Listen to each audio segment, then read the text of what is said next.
Hello guys, and welcome back to the channel. So guys, these are not my words. These words are coming from headquarters, so don't come for me.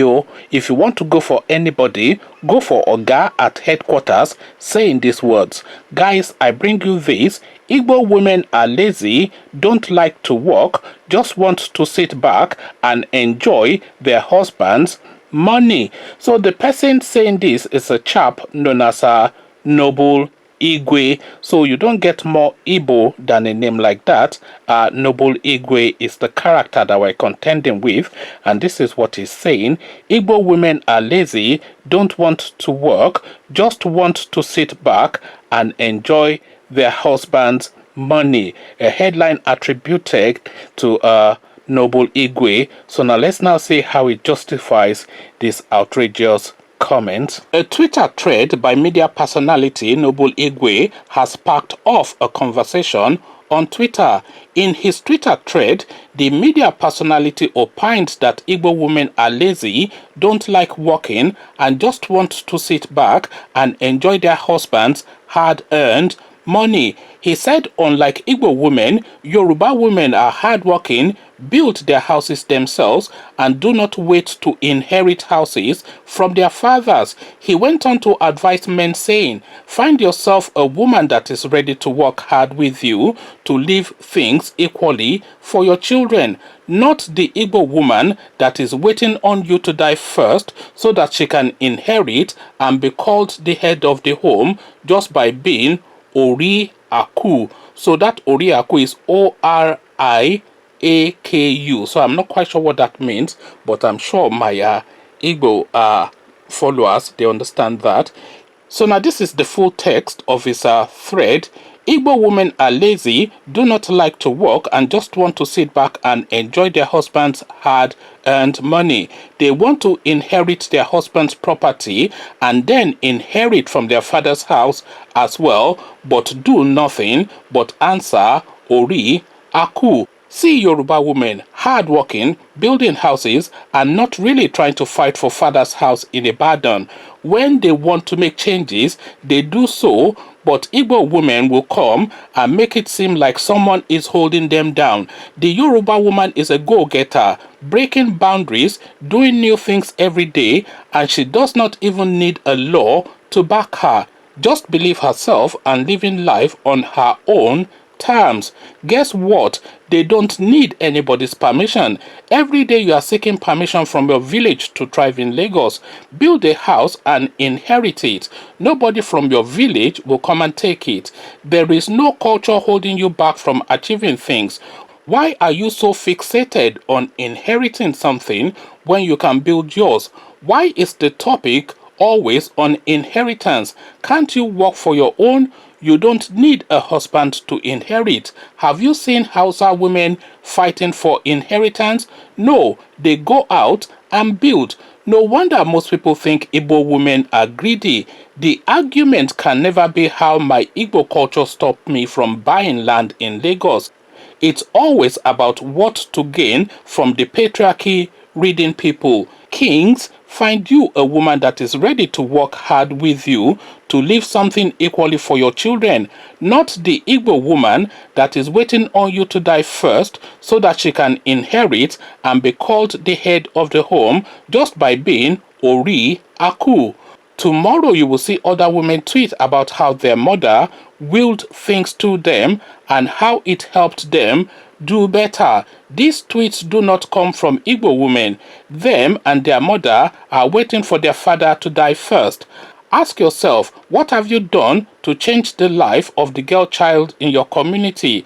Is it Igbo men too that are stopping you? In conclusion, any gender can hold any agenda. While most our concerns are true, the real changes come from doing and not holding the sins of fathers over all Igbo men. Discuss issues as relates to particular people, communities, villages, and Igbo land at large. The Igbo man is flawed just like every other man, but you don't deny the work that the new generation Igbo man is doing towards changing some of these narratives, he tweeted. So now those are the words of a leading Igbo man. I'm not going to run any commentary at all on this tweet because it is not my place to run a commentary on this tweet. I'm a Yoruba man from Oyo-Alafin, and this is an Igbo matter. But this is a prominent Igbo man making this assertion, so this is clearly something that is brewing in that community and has now bubbled and boiled over with this tweet now that this guy has put into cyberspace. So he's made a lot of quite outlandish comments about Igbo women, and this has not been my own experience, by the way, with Igbo women, because I have always found Igbo women industrious, especially the ones that I know personally, and I can only speak from personal experience. But I don't know too many Igbo people, but the ones that I do know, they are hardworking, they are loyal, and they are you know, willing to help out a friend and work hard for themselves. So this is what my personal experience is. But as I said, I am a Yoruba man from Oyo-Alafin, so there's no way that I can really speak on behalf of the Igbo race. But the Igbo race, one of their own prominent, one of their premier, one of their well-known personalities, this noble Igwe, is the one now coming out into the cyberspace, into the international space, no less a space, because Twitter, of course, is an international space, to make this now outlandish. I can only I can't call it outrageous. I can't call it by any other adjective other than outlandish. So I find it outlandish, and it doesn't resonate with my personal experience of Igbo women. But then my personal experience of Igbo women is quite limited. But this is now this guy now saying these things, and it startled me to the point actually that I just decided to do a video on it to present it to you guys. Let me just see if there are comments that I can pick up under this thread, just to see how people are responding. I just capture just a very few amount of comments, just from the top. I'll just read it down until I get to the point where I feel I should round it off. So let's just see what people are making of this. So this is the first comment. This is Vincento the Elf. Vincento the Elf is the it's not the first comment, but the first comment is just talking about something completely different. So the first real comment is this Vincento the Elf, and this is what he has to say. Hit the like button if you completely accede, and do otherwise if it's yarning Okoto that is false. So that is what he has to say.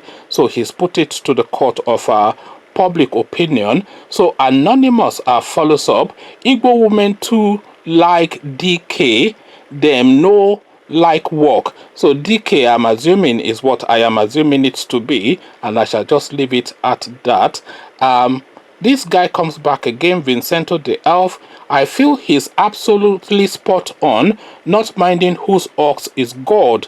So this is a person now agreeing, but then of course you can't really tell his person, his tribe within the Nigerian space from that name, so you don't really know if it's somebody hating on the Igbo or an Igbo person agreeing that this is his experience too, or her experience too. Here is another Anonymous. Some people will just like to wake up and think of something to say that will make people insult them. Anyway, I know he's just clout chasing. So clearly somebody that completely disagrees, at least disagrees from the tone of that comment that's been left. Let's go to Aifi. Aifi is the person now. AIFY.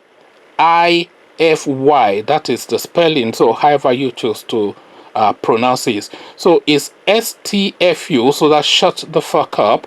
Noble Igwe, my father died a month to my birth, and I can testify that my widow mother trained me and my siblings alone. There was no financial assistance from either uncles or aunties. She will wake up at 5 a.m., go to Mile 12 market to buy corn, and come back to the house. She will roast and sell it in front of our compound. What I am saying is that I know and have seen hustling Igbo women. So, noble Igwe, speak for yourself. Maybe your mom and sisters are the lazy ones. So, this guy's comment, of course, it tallies with my own very limited experience of Igbo women too, who I too will describe as hardworking and industrious. So now let's see if anybody else has anything that is worthy of a note to say. Oh, there's plenty of comments. I'll just see if I can just take just a couple more, just a few more, and then we'll round it off. So this is Omar Licha. So I mean, obviously an Igbo name. Omalicha. So Omalicha. Noble, you are a foolish man, and your wife is the real definition of laziness. Idiot, and that is with 3 exclamation marks following that word. So idiot. If Igbo women are lazy, we won't have the likes of Obi Ezekwesili, Dora Akinyili of blessed memory, Jenny Nanji, and many others. Even our darling Linda, who brought you to this stupid post. So that one just goes on to list a list of Igbo people that she feels are achievers, to contrast what this guy has said. Another anonymous, they also like to eat. I'm not going to even read that comment because it's too much for me. That's almost disgusting. So I'll round it off with this very last comment, another anonymous. So now let's see what the last anonymous has to say. So anonymous, your comment regarding Yoruba women is very true and flattering, but please, Igbo should stop using Yoruba as example in their discussions and issues. Yorubas are not the only tribe in Nigeria. There are over 300 tribes, so your pick is endless.